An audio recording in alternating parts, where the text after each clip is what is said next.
سرخیاں بھی بیان کرتا ہے، قرآن بہاروں کا ذکر بھی کرتا ہے، قرآن خزاں کا ذکر بھی کرتا ہے، قرآن قبر کے اندر کے حالات کو بھی ڈسکس کرتا ہے، قرآن معیشت کا نظام بھی بیان کرتا ہے، قرآن سیاست کا نظام بھی بیان کرتا ہے، قرآن انداز زندگی بھی بیان کرتا ہے، قرآن ناز بندگی بھی بیان کرتا ہے، قرآن مسرتیں بھی بیان کرتا ہے، قرآن خدا کی خشیت بھی بیان کرتا ہے، قرآن خدا کی رحمت بھی بیان کرتا ہے۔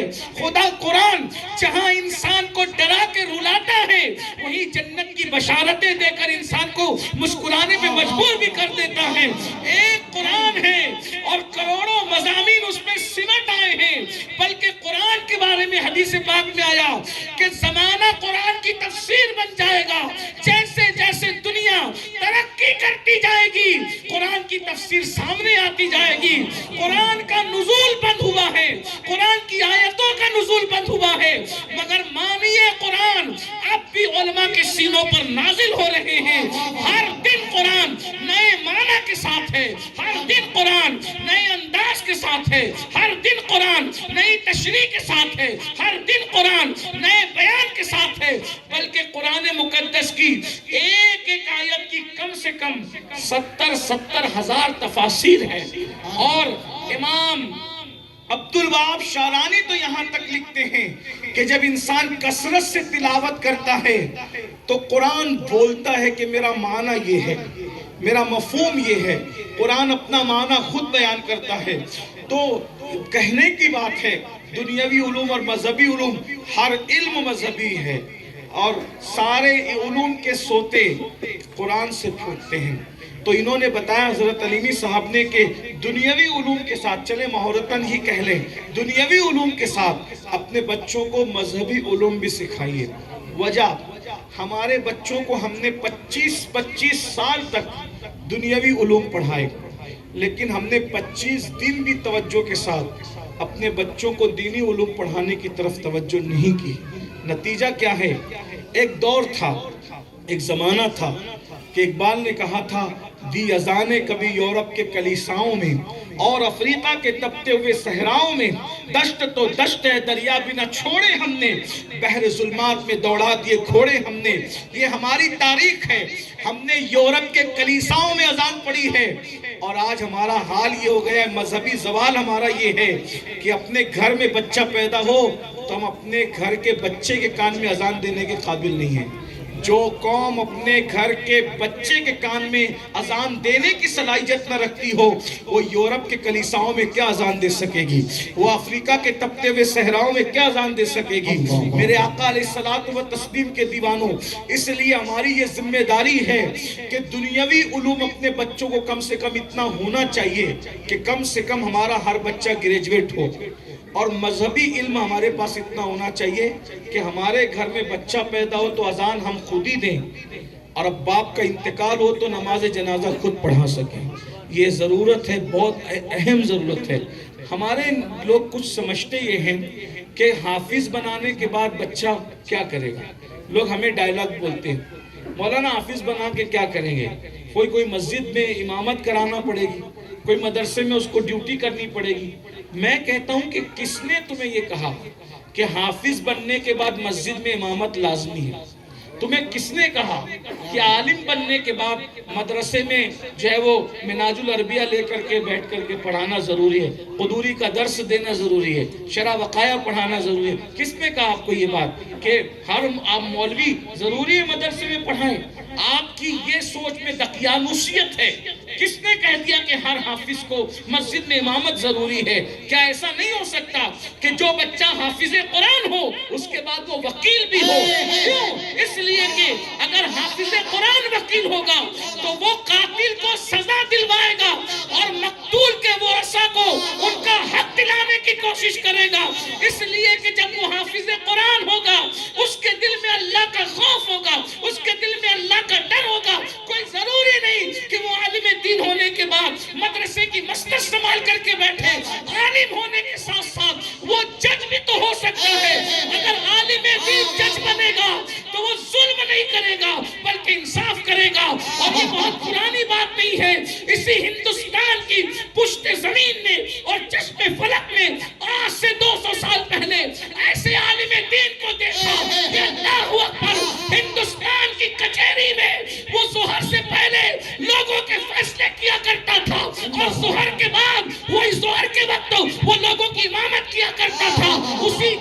دنیا علامہ فضل خیر آباد کے نام نعرہ تکبیر، نعرہ رسالہ، نعرہ حیدری، جشن دستار بندی.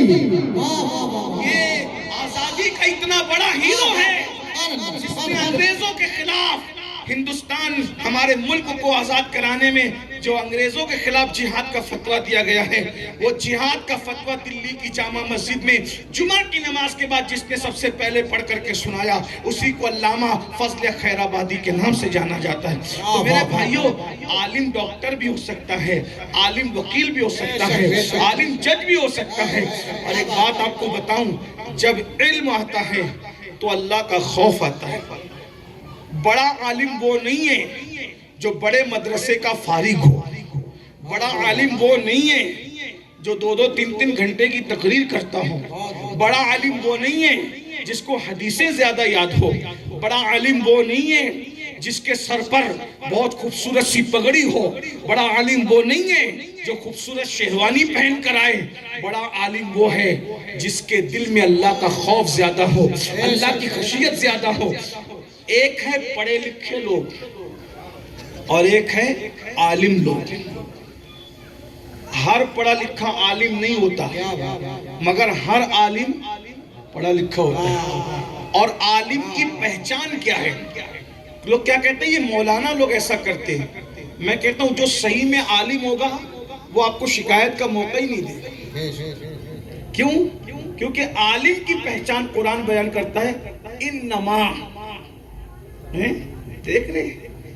ہاں، انما. قرآن جو ہے جب عربی زبان جب انما کہتی ہے تو انما جو ہے وہ پھر صرف اونلی، اس کو اہل علم اپنی زبان میں حصر کی زبان کہتے ہیں. لیکن قرآن انما، بے شک، کیا؟ صرف، اونلی. کیا ہے؟ یخشی اللہ من عبادہ العلماء. اللہ کے بندوں میں اللہ سے ڈرنے والا اگر کوئی ہے تو وہ صرف علماء ہیں، علم والے ہیں. جن کے پاس علم ہے وہ اللہ سے ڈرنے والے ہیں. اس لیے آپ دیکھ لیں جتنے بھی علماء ہیں، ایک ہے پڑھا لکھا اور ایک ہے عالم. بھئی مولانا تو سب کے ساتھ لگتا ہے، لیکن ہر مولانا عالم ربانی نہیں ہے. اس لیے کہ اگر اللہ کا ڈر ہوتا تو نبی کی توہین کیوں کرتا؟ اللہ کا ڈر ہے تو ماں باپ کی توہین نہیں کرتا، نبی کی توہین کیسے کرتا ہے؟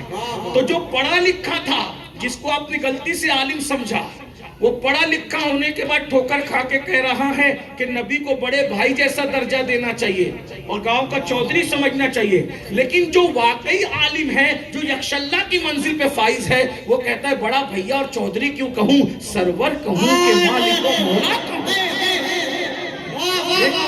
یہ پڑھے لکھے کی بولی میں، ظاہر میں جو پڑھا لکھا ہے اس کی بولی میں اور عالم ربانی کی بولی میں فرق ہے. وہ کہتا ہے بڑا بھیا کہو کیونکہ اس نے صرف پڑھ لکھ کر کے ٹھوکر کھائی، اور یہ عالم ربانی کہتا ہے ارے مجھے تو الفاظ نہیں ملتے، سرور کہوں کہ مالک و مولا کہوں تجھے، باغ خلیل کا گل زیبا کہوں تجھے، ہرما نصیب ہوں تجھے امید گئے کہوں، جانے مراد کانے تمنا کہوں تجھے، اللہ رے تیرے جسم منور کی تابش ہے، اے جانے جامے جانے تجلا کہوں تجھے، کہہ لے کہ سب کچھ ان کے سنا کھا کے خاموشی. چپ ہو رہا یہ کہہ کے میں کیا کہوں تجھے. اگر کوئی جاہل شاعر ہوتا تو کیا میں بھی بہک جاتا. لیکن یہاں یکش اللہ کی جلوہ گری ہے، اس کیا میں بھی احتیاط کتنا ہے. کہتے ہیں حیران میرے شاہ میں کیا کہوں تجھے، کیا میں کیا کہو گے تو کہا، لیکن رضا نے ختم و سکر اس سے کر دیا، خالق کا بندہ خلق کا آقا. نعرہ تکبیر، نعرہ رسالہ، نعرہ حیدری. علم اس لیے ضروری ہے کہ علم اعتدال پیدا کرتا ہے، علم خشیت ربانی پیدا کرتا ہے، علم خوف خدا پیدا کرتا ہے. اسی لیے ہر ولی عالم ہوتا ہے. ہر ولی، کوئی جاہل کبھی عالم نہیں ہو سکتا. بھائی پیر ہونے کے لیے ولی ہونا شرط نہیں ہے، لیکن پیر ہونے کے لیے بھی عالم ہونا شرط ہے. اتنا علم تو چاہیے. بھائی عالم سے مراد یہ نہیں کہ وہ کسی مدرسے کا سند یافتہ ہی ہو. عالم سے مراد یہ میرے امام سیدی اعلیٰ حضرت فتاوی رضویہ جلد 9 میں لکھتے ہیں اور الملفوظ پہلے حصے میں مفتی جلال الدین امجدی علم اور علماء میں 3 حوالے تو آپ کے لیے کافی ہوں گے کہ علم کے لیے سند کی ضرورت نہیں ہے، علم کے عالم ہونے کے لیے سند کی ضرورت نہیں ہے، عالم ہونے کے لیے باضابطہ علم ہونے کی ضرورت ہے۔ اور کتنا علم ہو کہ ضروریات زندگی کے مسائل کتابوں سے نکال سکے، اتنا علم تو ہو، عقائد اور مسائل ضروریہ تو پتہ ہو، ورنہ جو یزید کو بھی یجید کہے تو وہ مریدوں کو کہاں لے کر کے جائے گا؟ آپ بتائیں تو صحیح نا، پھر یہ بھی تو بات ہے۔ ہاں، جو اشہد کو اسحد کہے وہ مریدوں کو کہاں لے جائے گا؟ تو میرے بھائیوں، علم ضروری ہے پیر ہونے کے لیے، اور ولی ہونے کے لیے بھی علم ضروری ہے۔ اللہ کسی جاہل کو کبھی بھی، تو آپ کو جملے غلط لگے تو مجھے معاف کریں، میں آپ کو سمجھا سکوں، اللہ کرے کسی جاہل کو اللہ کبھی ولی نہیں بناتا، وہ اللہ عالم کو ولی، ہر عالم ولی نہیں ہوتا لیکن ہر ولی عالم ہوتا ہے۔ لوگ مجھے ناراض ہو کے کہتے ہیں یہ کیسے ہو سکتا ہے کہ جاہل کو اللہ ولایت نہ دے؟ میں کہا ناراض مت ہو خان صاحب، آپ مجھے یہ بتائیں، جب آپ کی بیٹی کو رشتہ آتا ہے تو آپ کہتے ہیں لڑکا کہاں تک پڑھا ہے؟ جب تو جاہل کو اپنی بیٹی نہیں دیتا، جب تو جاہل کو اپنی بیٹی نہیں دیتا تو اللہ جاہل کو اپنی دوستی کیسے عطا کرے گا؟ ولایت کیسے؟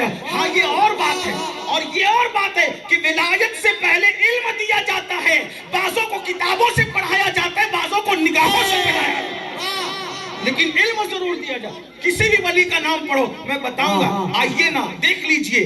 قاضی ثناء اللہ پانی پتی اپنی کتاب تفسیر مظہری میں لکھتے ہیں کہ دور آدم سے لے کے آج تک جتنے ولی بنے سب علی مرتضیٰ کے فیض سے ولی بنے۔ اب دیکھ، نبی کے خاندان میں جس کی ولایت کا اعلان نبی نے کیا ہے، من کنت مولا فاز علی مولا، آقا علیہ السلام نے جس جس کا میں مولا اس کا علی مولا، جو جس جس کا میں محبوب ہوں اس کا میرا علی محبوب ہے۔ بتائیے مولا علی کی پہچان کیا ہے؟ فرمایا انا مدینۃ العلم وعلی بابها۔ مولا علی کی پہچان کیسے؟ علم سے، کہا میں علم کا شہر ہوں اور علی اس کا دروازہ۔ یہ بات بھی بڑی خوبصورت آ گئی۔ بات آگے بڑھاؤں، علم کی بات طرز کروں۔ حضور نے کیا کہا؟ میں علم کا، بولے بھائی میں علم کا، کیا کہا؟ میں علم کا۔ اگر ناسک والے تھکے تو مجھے کوئی پرابلم نہیں ہے، میں گھر کا آدمی ہوں، میں 10 منٹ میں بھی بات کر کے جا سکتا ہوں، کوئی بات نہیں، لیکن اگر آپ نہیں تھکے تو پھر آپ کو میرا ساتھ دینا چاہیے۔ بولو حضور نے کیا فرمایا؟ میں علم کا، بولے کیا علم کا؟ علم کا، اور علی اس کا دروازہ۔ کچھ جاہل پڑھے لکھے یہ کہتے ہیں کہ نبی امی تھے، تو امی کہنے میں تو ہم ان کے ساتھ ہیں کہ بے شک نبی امی تھے، لیکن وہ امی کی تشریح اپنی مرضی سے کر دیا۔ امی کا مطلب ہوتا ہے ان پڑھ کے، اور نبی ان پڑھ تھے۔ میں کہا نبی ان پڑھ تھے اور تو پڑھا لکھا ہو گیا؟ نبی کی موتیاں جو بکھری ہے بخاری مسلم میں تو اس سے علامہ ہو گیا، اور نبی ان پڑھ تھے معاذ اللہ۔ اگر وہ ان پڑھ تھے، میں نے کہا امی تھے، ان پڑھ نہیں تھے۔ وجہ ان کے پڑھے لکھے ہونے کی سب سے بڑی ہمارے پاس دلیل یہ ہے، ہر مکتبہ فکر کا مولوی کہتا ہے قرآن کی پہلی آیت کون سی نازل ہوئی؟ بولو بھائی کون سی نازل ہوئی؟ اقرا۔ کیا؟ اقرا، پڑھیے، اقرا کیا مطلب؟ ہاں پہلی آیت نازل ہوئی، پڑھیے، تو آپ بھی پڑھیے ذرا، پڑھے لکھے رہو۔ ہماری پہچان پڑھنا لکھنا ہے، ہماری پہچان پڑھنا، پڑھے لکھے رہو۔ ہم نے دنیا کو علم دیا ہے اس لیے آپ بھی پڑھتے لکھتے رہو۔ لیکن آیت کون سی پہلی؟ اقرا۔ کیا مطلب؟ کیا ہوا؟ پڑھیے۔ کیا ہے؟ پڑھیے، پڑھیے۔ ایک بات آپ سے کہوں، یہ مولانا جنید صاحب بڑے اچھے ریلیشن ہے، محبت ہے، پیار ہے، ہم سے محبت کرتے ہیں۔ ان کو میں کہوں چلو کشتی لڑو تو یہ بولے کہ سید ایسے مذاق نہ اڑا میری محبتوں کا، میں تجھ سے پیار کرتا ہوں، میں مولوی آدمی ہوں، میں پہلوان نہیں ہوں۔ بولو بھائی غیر پہلوان کو میں کشتی لڑو کہوں تو اس کا مذاق اڑایا کہ نہیں اڑایا؟ دو چیزیں، یا مذاق اڑائی یا میں نے بے تکی بات کی۔ یہ سید صاحب ہمارے کوس پاک کے شہزادے ہیں، میں ان کو کہوں سید نعت پڑھو، بولے میں تقریر کرنے والا آدمی ہوں، میں نعت نہیں پڑھتا، مجھے نعت پڑھنے کا وہ انداز نہیں ہے، میں تقریر کرتا ہوں۔ یہ ناظم صاحب ہے،